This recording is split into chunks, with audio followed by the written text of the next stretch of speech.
بات یہ ہے کہ رسول اکرم علیہ الصلاۃ والسلام کا ذکر کیوں نہ کریں؟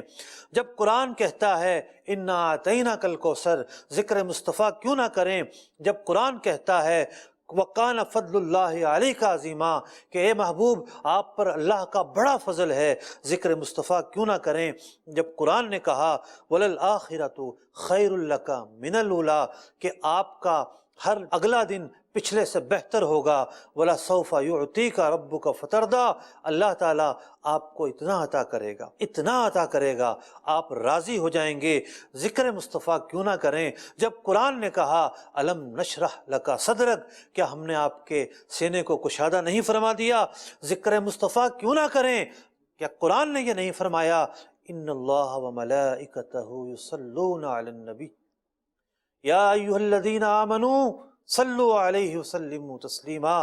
اللہ تعالیٰ اور اس کے ملائکہ رسول اکرم علیہ الصلوۃ والسلام پر درود بھیجتے ہیں۔ اے ایمان والو تم بھی نبی اکرم علیہ الصلوۃ والسلام پر درود و سلام بھیجو۔ درود پاک کس چیز کا نام ہے؟ ذکر مصطفیٰ ہوتا ہے۔ بندہ اپنے محبوب کو یاد کرتا ہے، اللہ کی بارگاہ میں فریاد کرتا ہے کہ اے مولا کریم میرے محبوب حضرت محمد مصطفیٰ احمد مجتبیٰ صلی اللہ علیہ وسلم پر سلامتی نازل فرما، رحمت نازل فرما، صلاۃ نازل فرما۔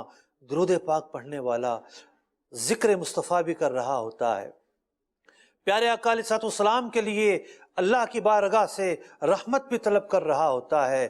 ذرا غور تو کیجئے، جب اللہ تعالیٰ خود یہ فرما رہا ہے کہ اللہ تعالیٰ بھی بھیجتا ہے، فرشتے بھی بھیجتے ہیں، ہم سب فنا ہو جائیں گے، ہم میں سے کوئی بھی باقی نہ رہے گا۔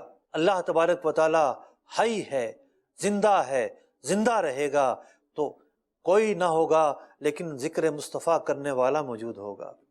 اعلیٰ حضرت فرماتے ہیں حی باقی جس کی کرتا ہے ثنا۔ اللہ رب العزت کی صفات بیان ہو رہی ہیں، وہ حی بھی ہے، زندہ رہے گا، وہ باقی بھی ہے۔ تو حی باقی جس کی کرتا ہے ثنا، مرتے دم تک اس کی مدحت کیجئے۔